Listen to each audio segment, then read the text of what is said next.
Hi, welcome everyone. This is Yoan, and in this episode, I would love to share a simple bifold wallet project. These are simple and basic bifold wallet, yet very functional. There are 4 card pockets inside, a little zipper pocket to put some coins, and also additional 2 little slots to put maybe more cards, maybe appointment cards or business cards, something like that.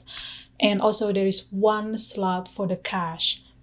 The finished measurements of this wallet are approximately 4 inch by 4 inch, so it is pretty small, so something that you can just throw inside your back pocket. And I made 2 versions of this. So this is the men's version, so it's more masculine, and this is the women's version, which is more feminine.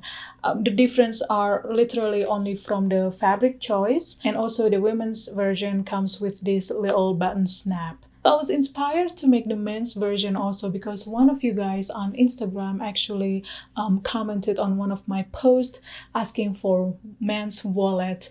So I figure, why not? You may download the PDF cutting instruction for this project. I will have the link in the description box down below. And of course, as usual, I also included the measurements on the screen as well. So I hope you enjoy this tutorial, and without further ado, let's get started.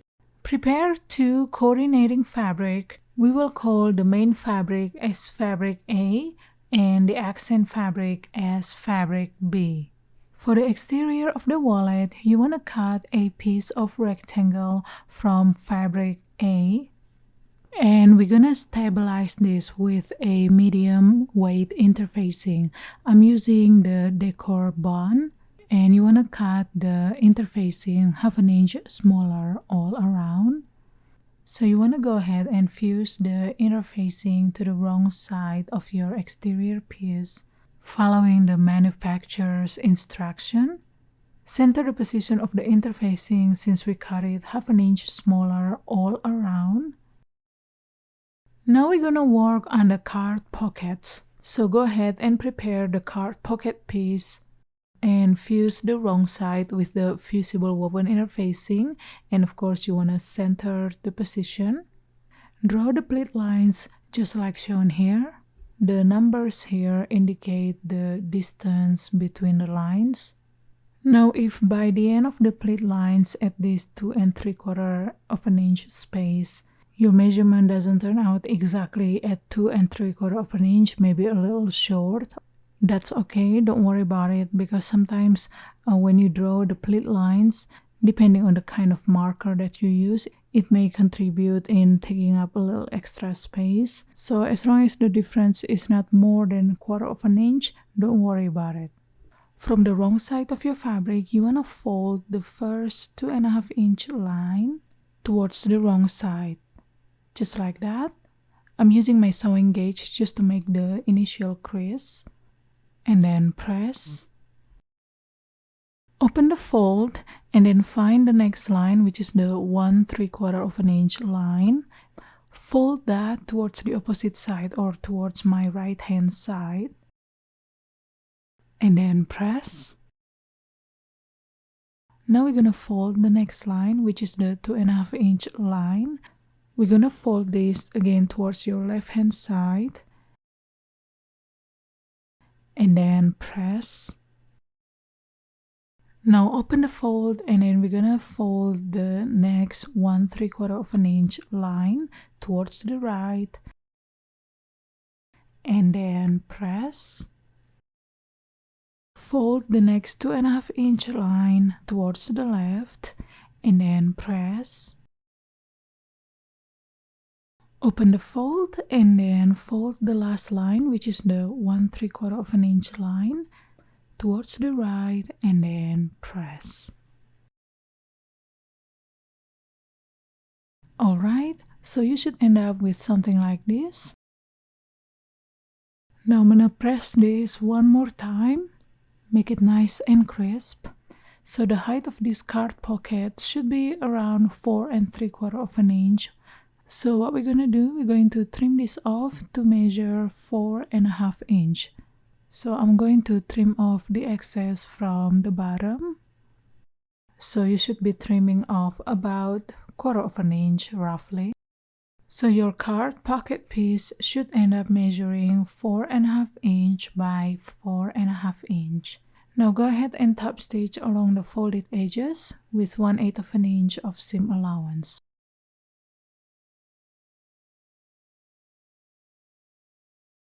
And then baste stitch along the sides with 1/8 of an inch of seam allowance to hold the pleats together. Now grab the card pocket lining piece and then lay them right sides together and then sew along the top edge with 1/4 of an inch of seam allowance. Press the seams open and then fold wrong sides together and then press. Then top stitch along the top edges. And there you go. The card pocket piece is done. Next, we're gonna work on the zipper pocket. So go ahead and prepare your zipper. You wanna trim the zipper to measure exactly 4.5 inch long from one end to another. And the width of my zipper here is 1 inch wide, which is the typical all-purpose zipper.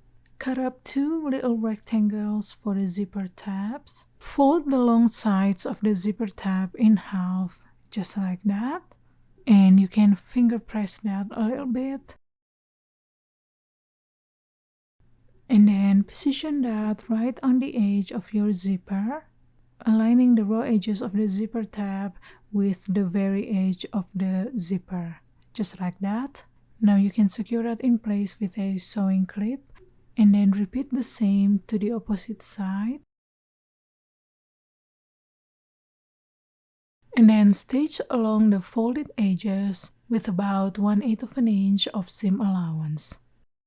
And once you've done that, we're gonna trim off the excess zipper underneath the zipper tabs. So simply cut off about 1/4 of an inch from the seams. Next, we're gonna prepare the panel pieces for the zipper pockets. So this one here is the upper panel, and these two are the lower panel, one for the exterior, one for the interior, and this one is the lining. First, we're gonna work on the upper zipper panel. You wanna apply a fusible woven interfacing on the upper panel. Cut the interfacing 1 inch smaller sidewise. And of course, you wanna fuse that to the wrong side of the fabric. Lay the upper zipper panel and the zipper panel right sides together. Align the edges with the upper edges of the zipper panel. And then sew with 1/4 of an inch of seam allowance. I am comfortable using my walking foot. However, you can also use your zipper foot or regular presser foot, should be fine as well.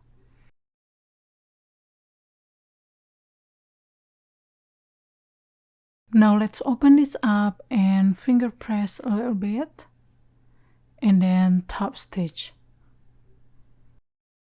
Next, we're gonna work on the lower pocket panels.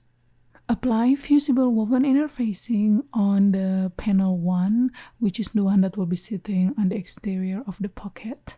Again, you want to cut the interfacing 1 inch smaller sidewise and center the position, of course.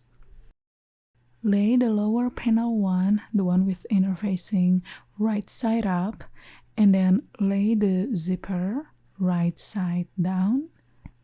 And then lay the lower panel 2 or the lining right side down, just like that.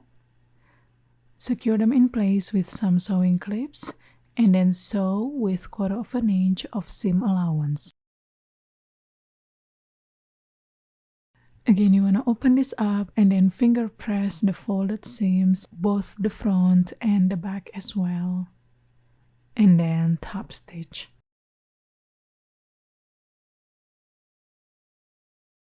Next, we're gonna sew the lining. So go ahead and lay them right sides together, just like that. And then sew along the top edge with 1/4 of an inch of seam allowance. Press the seams open and then fold them wrong sides together and then press along the top edges. And then go ahead and top stitch with 1/8 of an inch of seam allowance. You may also baste stitch along the sides and the bottom with 1/4 inch of seam allowance.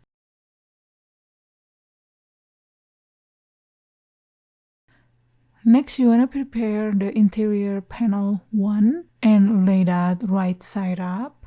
Now take the card pocket piece and lay that right side up on the left hand side of the interior panel, making sure to align all the raw edges. And you want to lay out the pocket sideways, just like shown here.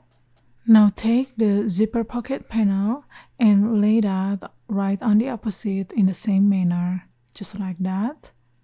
So the top edges of both pockets should be facing towards the center.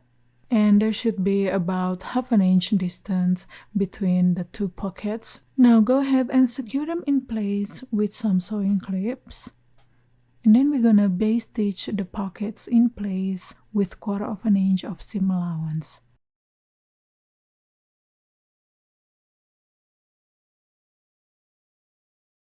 Now we're gonna sew the interior panel 2. So go ahead and lay them right sides together. You can't really tell the right sides from the wrong side since I'm using solid fabric here, but just make sure that the right sides are touching each other. Now go ahead and sew along the top edge with 1/4 inch of seam allowance. Now flip the fabric so that they are wrong sides together. And then go ahead and press along the top edges. Give it a real good pressing there, but be mindful with your zipper. Just make sure your iron will not touch your zipper. And once you've done that, go ahead and top stitch.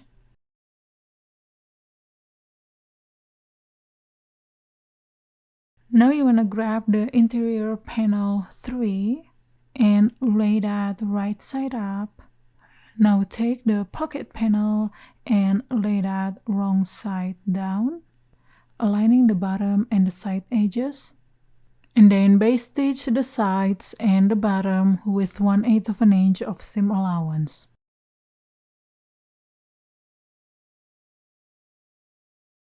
And voila, our interior piece is done.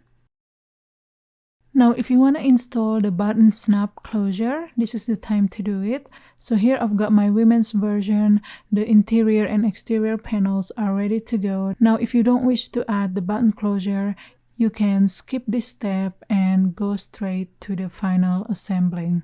For the button flap, you will need to cut a small rectangle measuring 5.5 inch by 2 inch. And apply a little bit of fusible woven interfacing. Just cut the interfacing 3 inch by 1 inch and fuse that to the center of the fabric. Fold the long sides of the flap in half, just like that. And then stitch along the sides with 1/4 inch of seam allowance. Turn the flap inside out, poke the corners, make them nice and flat. Once you've done that, go ahead and press this real quick. And then top stitch along the sides and the folded edges. Next, you want to measure 1 inch from the folded edge of the flap. And then place a little mark right on the center. And then go ahead and install the button's cap and socket on that 1 inch point mark, following the manufacturer's instructions. Lay the flap on one of the short sides of your exterior piece. If your fabric has directional print, you just want to make sure that you are attaching the flap to the side that will become the back of your wallet. Lay the flap right side down, aligning the edges. And of course, you want to center the position. Secure that in place with a sewing clip. And then go ahead and stitch with 1/4 inch of seam allowance. Now to the opposite side, you want to measure 1¼ inch from the edge and then place a little mark there, right on the center of course. And this will be the spot where you're going to install the remaining of the button, which is the stud and the post. So go ahead and install them according to the manufacturer's instructions. And here I've already installed mine. Now if you want, you can go ahead and test out your button snaps. Just make sure they are working properly.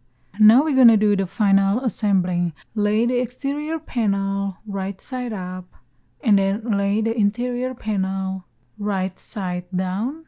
If you've got the button flap, you want to make sure that it is sitting on the same side as the zipper pocket. Now go ahead and secure them in place with some sewing clips. Leave about 4 inches of opening at the top edge, and then sew all around with 3/8 of an inch of seam allowance.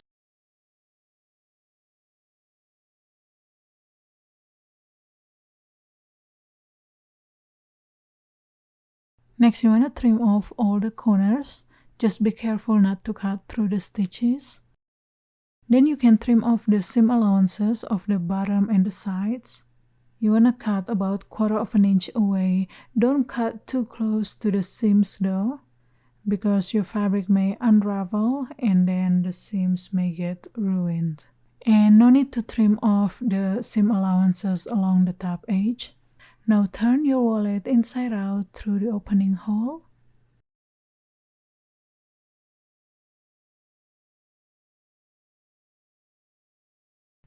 Poke the corners with your pen or point turner. Fold the raw edges of the opening hole towards the inside, about 3/8 of an inch, and then go ahead and give your wallet a good pressing.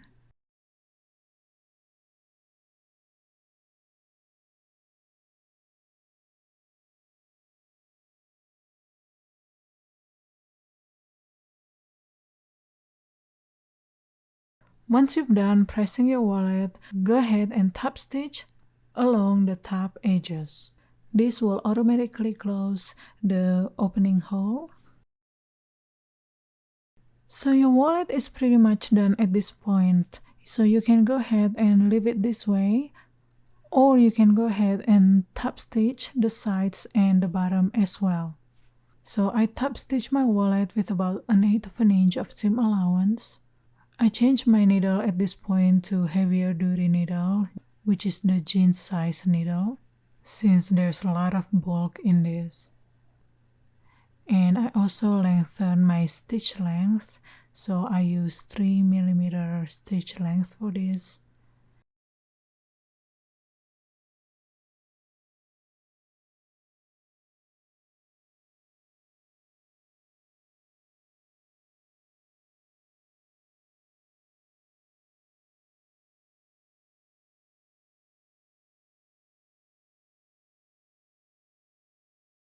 And there you have it, guys. The wallet is done.